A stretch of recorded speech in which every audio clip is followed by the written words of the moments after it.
Okay, I think my laptop was having a fucking conniption. I don't know what the fuck the problem was, but I did a whole ass vlog, video game vlog, and now I gotta do it over because it just got all wonky for no damn reason. So, I'm gonna redo this video game vlog. It's not gonna be half as interesting as it was the first time, but I suppose. So, what I was talking about before is it's only one primary topic. It's E3 and the fact that 4 days ago on Twitter, Shinji Mikami tweeted out, "Oh, I have an E3 business trip coming up." And everybody, like, I was just kind of like, Shinji's going to E3? I've never known Shinji to go to E3. Huh. Very interesting. Video Game News picked it up and they just ran with the shit and just went all, like, I don't know, like somebody like everybody lost their collective fucking minds, and now it's just like, oh, Shinji's going, oh my god, what's going to happen? Like, I don't know what's going to happen. But the crux of what I was talking about last time was one of two things. One is a hideous rumor, and you know what? I'll, instead of starting with with a speculation, let me start with the hideous rumor this time. So, hideous rumor number one is Capcom. The rumor was Capcom is outsourcing Resident Evil 3 remake to Tango Gameworks, which is Shinji's studio. And every time, because even when I did this like 10 minutes ago, I couldn't figure out how I felt about that particular rumor. One, I think it's a bull-faced fucking lie. I don't think it's based in anything that's realistic. I don't think, because basically Bethesda has, I think, creative control. Well, not creative control, but I think Tango Gameworks is pretty much under Bethesda's umbrella. No pun intended. I think they're under their umbrella, so I don't think they could work on Capcom's IP if Tango Gameworks is basically under Bethesda's umbrella. I mean, I guess you could. I don't know how that works. I don't know, like, the legalities of it, if that's even permissible or anything like that, but I'm going to say, for me, that's probably, like, a bull fucking, like, liar, pants on fire, whatever that truth finding website is, where they be like pants on fire. I think that's a fucking pants on fire. I don't think Capcom has outsourced anything to Shinji's studio. I think, if you asked me, I think Shinji's going to E3 because they're gonna have him at talking something for the Evil Within 3. And what I said before, when I did this vlog before, that was, it's like, as much as I liked the Evil Within, I liked it. It's just there's a couple of things I didn't like about the Evil Within 2. I didn't like, of course, you know, I don't like that they mommied up Myra. They made her real, like, mommy-esque. It's like, oh, take care of the little one. I will never forget that line, because I was like, Myra was not like that. Myra was tough as fucking nails, and that was one of the reasons Sebastian was in love with her, because she was so tough. And I kind of always, in fact, I posted up a bunch of unfinished Evil Within fan fiction, and one of the unfinished fan fictions I had back when the Evil Within, the first game, had came out way before 2 did, was Myra was kind of apprehensive about even being pregnant, because she and Sebastian hadn't been married that long, and everything just felt a little too quick, and she was like real nervous. And I think I had in one story that she always felt awkward as a mother. Like, she was just, I think that's a published, not under the unfinished stories, but I think I had it in one story where she was like, when she had Lily, she was at the playground and she would watch other women and they would be all like mommy-esque, and she just never, like, she loved Lily and she was like a good mom, but she just never felt that mommy, like coddly kind of, you know, situation. So yeah, so I didn't like how they did Myra. You could still have her be like the mama bear type, but more bear than mama. They had her more mama than bear. So, but, ugh. And then we all know I can't stand Sebastian's voice actor. His voice actor was just abysmal. And I'm like, if they do another Evil Within, please get Anson Mount back. Because that other dude, his voice acting was real fucking questionable. Because, like, one minute it would be just, oh, we gotta go do this. And then it'd be like, oh, hey, guys, what's going on? And it was just like, you know that line in the Resident Evil 7 thing where the guy was like, I don't do ADR? Apparently that guy didn't do ADR either. So, whoever was doing the ADR was probably sitting there with their dick in their hand and was like, oh, what? Your voice acting's not consistent. Oh, I'd rather look at my dick. Don't worry about your voice acting, man. Just keep it moving. But they should have had him be a little more consistent with his voice acting. That 1 minute it's all gravelly and then the next minute it's all normal. It was just like, no.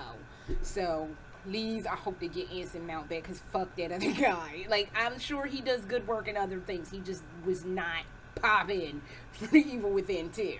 So, I don't know. But,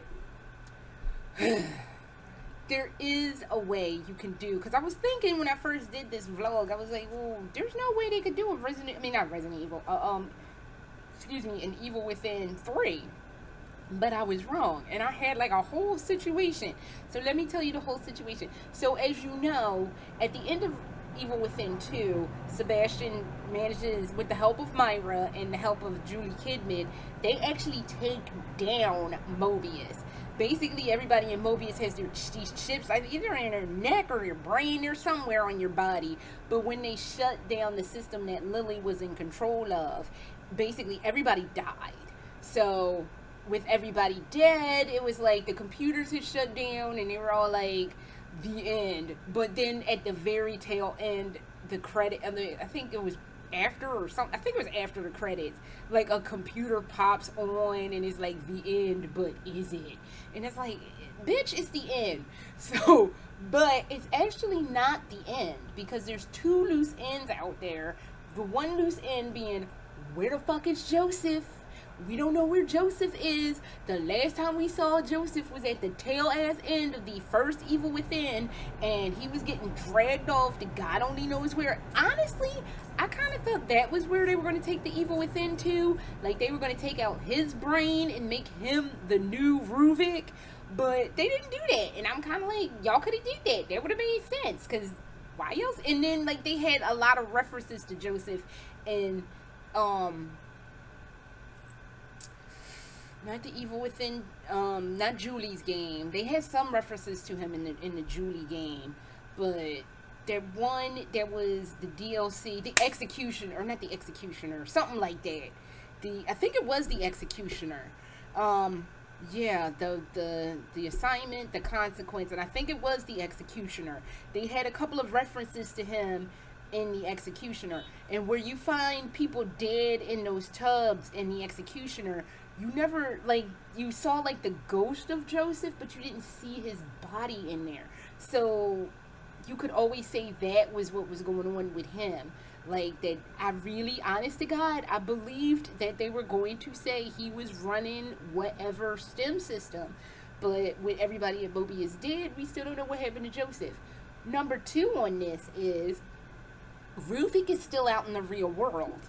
Remember, he overtook Leslie's body, and he's out in the real world, and somebody had, some doujinshi, which is Japanese fan comics, some doujinshi had it, that he had Leslie killing people. Like, he had possessed Leslie and left in Leslie's body, that he had Leslie going on like a crime spree. So, and I thought that would make a really good Evil Within 2, but they went in the direction that they went in. So, what happened to Ruvik? Now, what I said in the last joint before it crapped out was, you could say, since everybody at Mobius is dead, Ruvik could come in, very well step in and overtake the STEM system that recut on after everything happened, and nobody would be any of the wiser, except maybe Sebastian. Although Sebastian should kind of like not be involved, because that man has suffered enough in their fucking system. But I'm saying we can make that work. that Ruvik is overtaking the STEM system. He's using Joseph's brain or whatever, or his body or whatever, to do whatever with whatever STEM. Like, he's just a leftover person that they could use to overdo this, to take over STEM. And that could be the premise and the plot point for Evil Within 3. I would like that if that was the plot point. I'm thinking, see, if that's like a fan conspiracy theory, but that would make a real good one. I think that would be the ticket. But I don't know if that's gonna be the ticket. They might be like, nah, I ain't with this belt. It's belt. I don't even know. We got some new dude going through some shit. Like, okay, I guess. And then that would cut out having to need Anson Mount, because if they don't get Anson Mount back, I don't know. Because if they get that other dude, I don't know who that other dude is, but his voice acting was just so fucking questionable. He didn't do ADR either. But so yeah, that was what I was talking about. And I'm sure, and the other thing I said, since I don't have a whole lot, the Bethesda press conference is Sunday, but I'm busy Sunday, and I'm probably not even going to be able to watch the Bethesda press conference because I'm so busy. Microsoft's press conference is always on Monday, and it's always in the morning. That's like my day off, so I'll be able to watch that. But again, if I had to guess, because Sony's not even bothering to show up, and Microsoft is probably not going to feel like they have anything to prove to anybody, they'll probably talk games, but it's probably going to be a certain amount of doodads they won't be talking, and I'm just going to be sitting there like, here we go with these fucking doodads. Last year, y'all did so well with not talking about doodads, and I'm almost willing to bet money, cash money, that they won't be like, oh, well, Sony's not here, fuck that. We can talk about our doodads this year a little bit. Oh, we have this game, and we have this game, but look at these doodads. They're amazing. Like, what the fuck happened to the doodad that y'all were talking, like some hologram shit from, like, I want to say it was like from 2014 to 2015. They had like some Minecraft hologram. Where the fuck was that? Nobody's seen that since that E3. And that was when I had ascertained that that's all they were talking was doodads. Like, every year, it's like Microsoft, oh, here they come with their doodads. What new doodad do you have now this year? And since they didn't do that last year, and they don't have not Microsoft, they don't have Sony to contend with, fucking doodads. I'm telling you, be ready for the doodads. It's a 2-hour press conference. You don't have games to be talking a 2-hour press conference on just games alone. It's going to be some doodads. Or it's going to be their new, whatever, their next whatever system is going to talk. But fucking doodad. That's a doodad. It might be the primary doodad, but it's still doodad. So that is all I have, and hopefully I won't have to like give up on doing this, because I am pissed that I had to do this the second time. And the first one was so much more funny. But what the fuck are you gonna do? I'm tired, had a bad day, so I'm gonna watch Tubi, that crazy app. They got some bad fucking movie called Chained Heat. I'm gonna go watch me some Chained Heat and just take a load off. So that is all I have, and I will see y'all probably when I find out some E3 news. So later.